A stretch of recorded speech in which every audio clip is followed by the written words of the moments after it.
보겠습니다. 시편 47편 1절에서 4절까지 있는 말씀 한 번만 더 같이 보겠습니다. 시편 47편 1절에서 4절까지입니다. 우리 다 같이 한 목소리로 읽습니다. 너희 만민들아 손바닥을 치고 즐거운 소리로 하나님께 외칠지어다. 지존하신 여호와는 두려우시고 온 땅에 큰 왕이 되심이로다. 여호와께서 만민을 우리에게 나라들을 우리 발 아래에 복종하게 하시며 우리를 위하여 기업을 택하시나니 곧 사랑하신 야곱의 영화로다. 셀라. 아멘. 우리가 이 본문 말씀 여러 번 생각해 보았는데요. 아직 생각해 보진 못한 특별한 하나님의 이름 한 가지가 오늘 본문에 나와 있습니다. 2절 보시면 지존하신 여호와는 두려우시고 라는 말씀이 나옵니다. 하나님을 어떻게 표현하고 있습니까? 지존하시다 라고 표현하고 있어요. 여러분, 지존하면 어떤 느낌이 드십니까?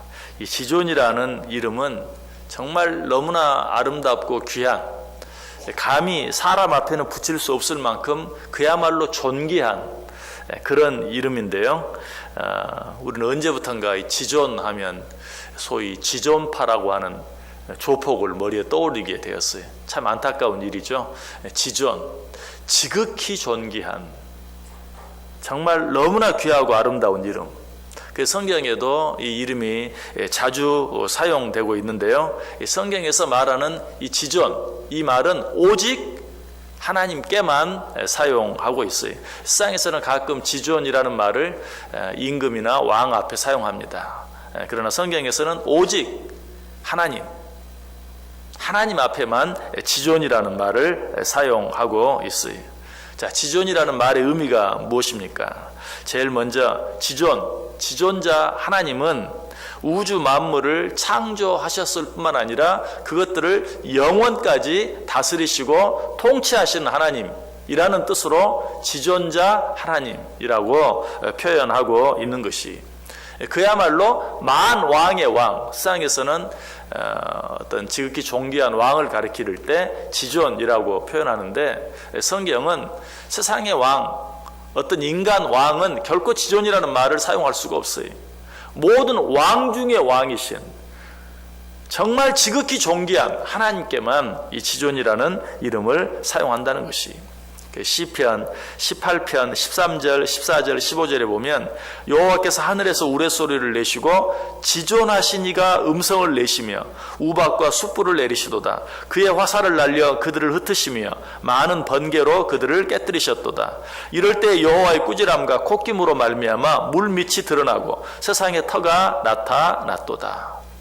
지존하신 하나님이 뭐 하신다는 거예요? 천지 만물을 마음대로 다스리시고 통치하신다. 특별히 여기 보면 그의 콧김으로 말미암아 물밑이 드러나고 세상의 터가 나타났다. 우리 그 일본에서 일어났던 쓰나미가 여러 번 일어났지만 특별히 그 일본에서 일어난 쓰나미가 일어날 때 그 모든 모습이 카메라에 잡혀서 우리가 리얼하게 정말 그 모습을 보았죠. 그런 어마어마한 일이 무엇으로 말미암아? 지존자의 콧김으로 말미암아 일어난다라고 이야기하고 있어요. 참 얼마나 이런 표현을 보면 성경이 시적이고 문학적인가 하는 것을 다시 한번 생각하게 돼요. 그런 놀라운, 바다 밑이 드러나는 이는 그런 놀라운 일들이 지존자의 콧김으로 말미암아 일어난다라고 이야기하고 있어요. 그래서 오늘 본문은 뭐라고 표현하고 있습니까? 지존하신 여호와는 두려우시다.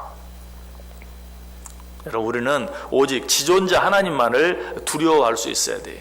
지존자 하나님만을 경외하며 살 수 있어야 돼요. 제가 여러 번 말씀드렸어요. 우리에게 닥쳐지는 모든 두려움을 이기고 살아갈 수 있는 유일한 방법이 무엇인가? 두려워할 자를 두려워하면 세상의 다른 모든 두려움은 다 물러가게 되어 있어요. 여호와 하나님 한 분만을 진정으로 두려워하면 나를 두렵게 만드는 다른 모든 일들은 다 물러가게 되어 있어요. 정말 인간 세상에 어떤 지존자가 있다면 그 사람 한 사람만 두려워하면 다른 사람은 무서워할 게 없죠.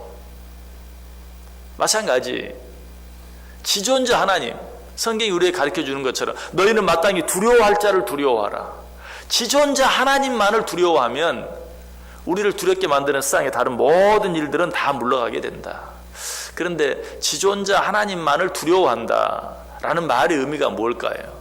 우리가 세상 살면서 가끔 줄을 잘 서야 된다 이런 말을 많이 하는데, 하나님만을 두려워한다 라는 말은 오직 하나님 앞에만 줄을 서는 걸 말해요. 우리는 어떤 여러 가지 눈에 보이는 이익들을 위해서, 성공을 위해서 어때요?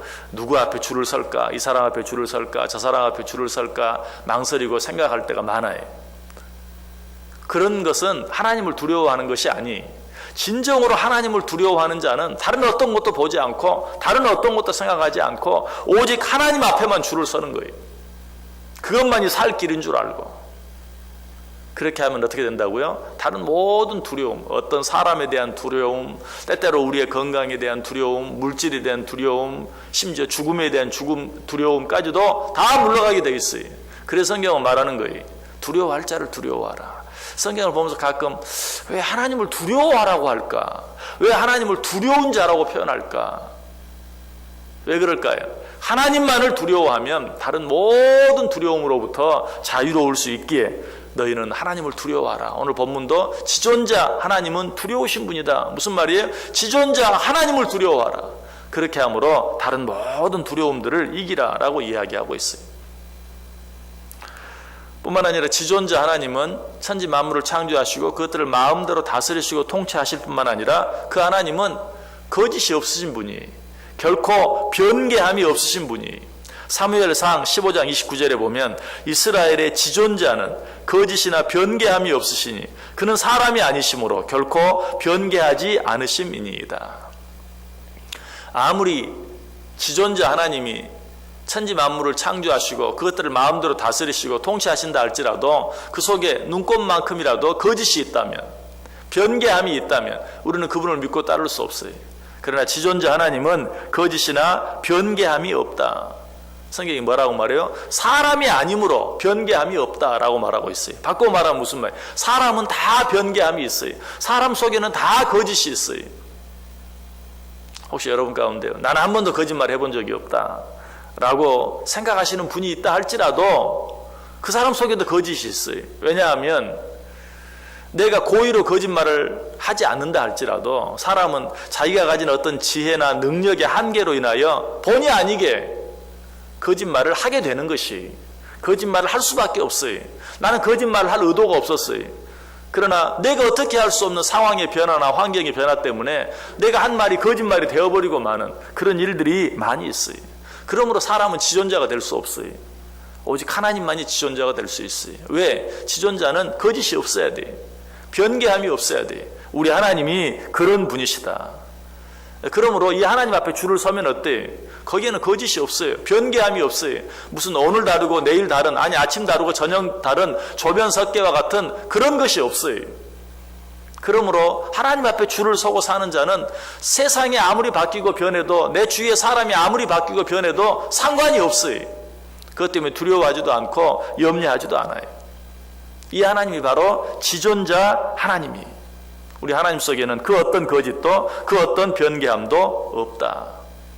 무엇보다도 서두에 말씀드린 것처럼 지존자 하나님은 온 땅에, 온 세상에, 온 나라의 왕이 되시는 분이, 오늘 본문이 그걸 또 얘기하고 있죠. 우리가 이미 생각해 보았어요.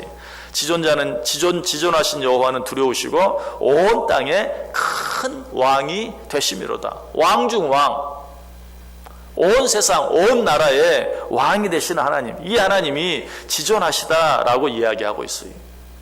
하나님을 만왕의 왕으로, 왕 중의 왕으로 표현하는 이유는 무엇입니까? 너희는 마땅히 이 하나님의 다스림과 이 하나님의 통치하심을 받아야 한다. 너희는 마땅히 이 하나님께 충성해야 한다. 너희는 마땅히 이 하나님 한 분만을 높이며 이 하나님만을 찬양해야 한다. 그래서 오늘 본문이 기록되어 있는 시편 47편 6절 이하에 보면 찬송하라, 하나님을 찬송하라, 찬송하라, 우리 왕을 찬송하라. 하나님은 온 땅의 왕이심이라. 지혜의 시로 찬송할지어다. 하나님은 무 백성을 다스리시며 하나님이 그의 거룩한 보좌에 앉으셨도다. 문나라의 고관들이 모이며 아브라함의 하나님의 백성이 되도다. 세상의 모든 방패는 하나님의 것이며 그는 높임을 받으시리로다. 너희는 이 지존하신 하나님, 1절부터 4절까지 지존하신 하나님에 대해서 이야기한 후에 그 뒤에는 뭐라고 말해요? 찬송하고 찬송하라. 이 하나님을 찬송하라. 하나님을 찬송한다는 건 뭘까요? 여러분, 이것도 하나님 앞에 줄을 서는 걸 말해요. 하나님을 두려워한다는 것도 하나님 앞에 줄을 서는 것이요, 하나님을 찬송한다는 것도 그저 목소리로만, 노래로만 하나님을 찬송하는 것을 말하는 것이 아니라 하나님 앞에 줄을 서는, 여러분, 우리가 누군가를 진정으로 찬송하면 그 앞에 줄을 서게 돼 있어요. 그래서 오늘 본문은 하나님을 찬송하라, 하나님을 찬송하라, 지존하신 하나님을 찬송하라. 복음성가에도 있죠. 지존하신 주님 이름 앞에 모두 무릎 꿇고 다 경배해. 누구를 찬송하라고요? 지존하신 주님, 지존하신 하나님을 찬송하고 다 그 앞에 경배하라. 하나님을 찬송하고 하나님을 경배한다는 말은 무슨 의미라고요? 그 앞에 줄을 서는 것이, 그 앞에 엎드리는 것이, 오직 그 하나님만을 높이는 것을 이야기해요. 무엇보다도 지존자 하나님은 우리의 반석이 되십니다. 그리고 우리의 구원자가 됐어요. 시편 78편 35절에 하나님이 그들의 반석이시며 지존하신 하나님이 그들의 구속자이심을 기억하셨도다. 하나님은 우리의 반석이 돼요. 그 하나님 믿고 의지하며 사는 자는 그러므로 흔들리지 않아요. 지존하신 하나님은 우리의 구속자, 구원자가 됐어요. 그러므로 그 하나님을 믿고 사는 자는 하나님이 항상 그들의 영원한 안전한 피난처가 되어주세요. 요즘처럼 정말 세상이 빨리 바뀌고 변화하는, 또 요즘처럼 여러 가지 상황이 어렵고 힘들고 위험한 그런 상황 가운데서 지존하신 하나님은 당신을 믿고 의지하는 자들의 변함없는 온전한 피난처가 되어주신다. 그래서 시편 111편 9절에 보면 여호와께서 그 백성에게 구속을 베푸시며 그 언약을 영원히 세우셨으니 그 이름이 거룩하고 지존하시도다. 하나님이 왜 지존자이신가? 당신의 백성들을 완전하게 보호해 주실 수 있기 때문에 지존이. 자기 자녀를 이 세상 그 누구보다도 무엇보다도 사랑하는 부모도 지존이 될 수 없는 이유는 그 부모들은 그 자녀들을 자기 생각대로 자기 마음대로 지켜주고 보호해 줄 수 없어요. 그러나 우리 하나님은 어때요? 우리를 사랑하실 뿐만 아니라 우리를 온전히 보호해 주고 우리의 완전한 피난처가 되어주시기 때문에 그분이야말로 우리의 지존이시다. 그 사도 바울은 이 하나님을 발견하고 이 하나님을 만나고 뭐라고 고백합니까? 로마서 8장 31절에 그런즉 이 일에 대하여 우리가 무슨 말 하리요? 만일 하나님이 우리를 위하시면 누가 우리를 대적하리요? 믿으십니까? 지존하신 하나님이 우리 하나님이 되어주신다면 우리가 무엇을 무서워하고 무엇을 두려워하리요? 누가 우리를 대적할 수 있겠느냐? 이것은 모든 신앙의 결론이 하나님이 우리를 위하시면 누가 우리를 대적하리요? 지존하신 하나님이 우리 하나님이시면, 지존하신 하나님을 믿고 살아간다면 누가 우리를 대적할 수 있겠느냐? 우리가 누구를 두려워할 필요가 있느냐? 예수님께서는 친히 뭐라고 말씀하시죠? 마태복음 10장 28절에 몸은 죽여도 영혼은 능히 죽이지 못하는 자들을 두려워하지 말고 오직 몸과 영혼을 능히 지옥에 멸하실 수 있는 이를 두려워하라. 여러분, 우리는 이 하나님을 믿는 자들입니다. 지존하신 하나님, 우리가 믿는 하나님은 지존하신 하나님이에요. 이 하나님을 믿고 살아가므로 이 하루도 어떤 일들 앞에서도 두려워하지 아니하고 담대하게, 무엇보다도 이 하나님을 믿고 살아갈 때 누구도 우리를 대적할 수 없다는 사실을 믿고 담대하게 오직 하나님 한 분만을 찬송하며 그 앞에 엎드려 경배하며 살아갈 수 있는 복된 하루 꼭 되실 수 있기를 주님의 이름으로 간절히 축원합니다.